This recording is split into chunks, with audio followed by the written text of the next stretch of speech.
Hola, soy Luis Felipe Beltrán y esto es Acción PSU. Hoy, dentro de la unidad de geometría, vamos a ver el capítulo de sistemas de coordenadas. Por lo tanto, hoy lo primero que vamos a hacer es entregar una definición de qué son las coordenadas, explicar el funcionamiento del sistema cartesiano y polar, explicar un poco cómo funcionan los vectores y finalmente terminar con la distancia entre dos puntos. Así que vamos con lo primero. ¿Qué son las coordenadas? Son un conjunto de valores que describen matemática una posición en el espacio. Para esto tenemos generalmente dos formas de escribirlo. Esto se va a realizar solamente en el caso de dos dimensiones y las formas más generales es usando dos sistemas de coordenadas, el cartesiano y el polar. El cartesiano es un tipo de coordenadas caracterizado por usar como referencia ejes ortogonales entre sí, que se intersectan en un punto denominado origen. Ejes ortogonales porque son perpendiculares entre sí. Ustedes deben conocerlo bastante bien porque es el que se utiliza para la mayoría de las funciones. Este es el plano cartesiano. Y es importante mencionar que un punto cualquiera en el plano cartesiano se escribe x, y, indicando la distancia al eje x y al eje y respectivamente. Ahí tenemos un par de ejemplos de puntos escritos en este sistema. Luego tenemos el sistema de coordenadas polares, que es un tipo de coordenadas caracterizado por determinar un punto en el espacio con dos parámetros, la distancia y el ángulo.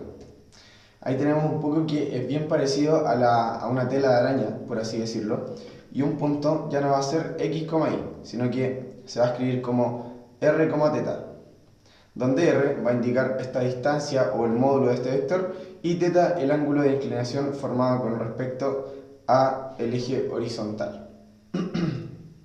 Luego aquí tenemos un vector. Un vector se caracteriza por tres parámetros: la magnitud o el largo, la dirección, que indica la línea de la flecha, y el sentido, que normalmente lo va a indicar o la punta de la flecha o un ángulo con respecto a un eje de referencia. Cualquiera de los dos es válido.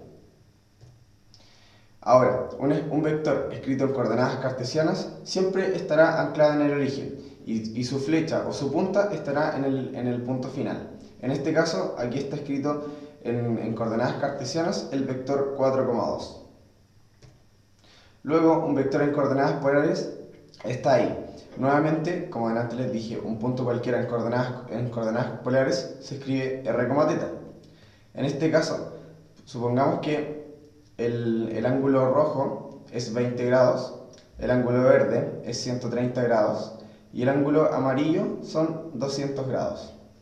Así, si nos podemos dar cuenta, el punto A está en la línea de radio igual a 3. Por lo tanto, la forma de escribirlo en coordenadas polares sería 3,20 grados. Y finalmente, por ejemplo, el C, nos podemos dar cuenta que está en la línea del radio igual 2. Por lo tanto, el punto C se escribe como el radio, es decir, 2, el ángulo, 200 grados. Ahora, para calcular la magnitud de un vector es simplemente aplicar una fórmula, que es la raíz de la suma de sus componentes al cuadrado. ¿Pero por qué? Vamos a demostrar un poquitito de dónde sale esta fórmula. Pensemos que este es el plano cartesiano, con el sistema x e y. Recordemos que un vector siempre va a estar anclado en el origen. Y aquí nos dice que por definición tiene coordenadas a, b, es decir, esa distancia hasta aquí mide a y esto de aquí mide b. Por lo tanto, la magnitud del vector va a ser el largo de la flecha y podemos usar claramente el teorema de Pitágoras, ya que por definición el eje cartesiano son ortogonales. Es decir, si este módulo le llamamos m será la raíz de a al cuadrado más b al cuadrado. Es decir, ni siquiera hay que aplicar la fórmula, ni siquiera hay que memorizarla, sino simplemente saber de dónde viene. Y luego, que es para terminar este video, vamos a ver cómo se calcula la distancia entre dos puntos cualquiera.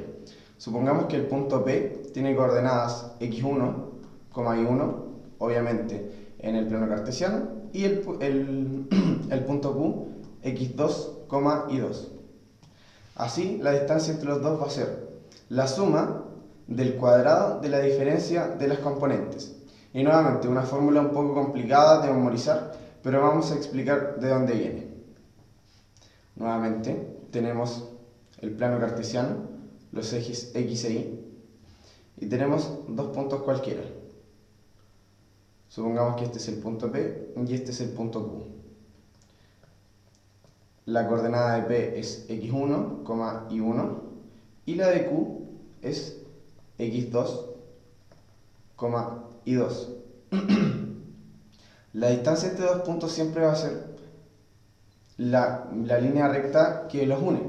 En este caso podemos también nuevamente hacer uso del teorema de Pitágoras, ya que los ejes son ortogonales entre sí, es decir, ahí hay un ángulo de 90.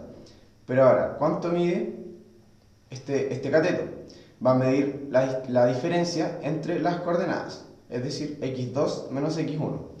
Y ahora este otro cateto, bastante similar, pero en el otro eje, es decir, y2 menos y1.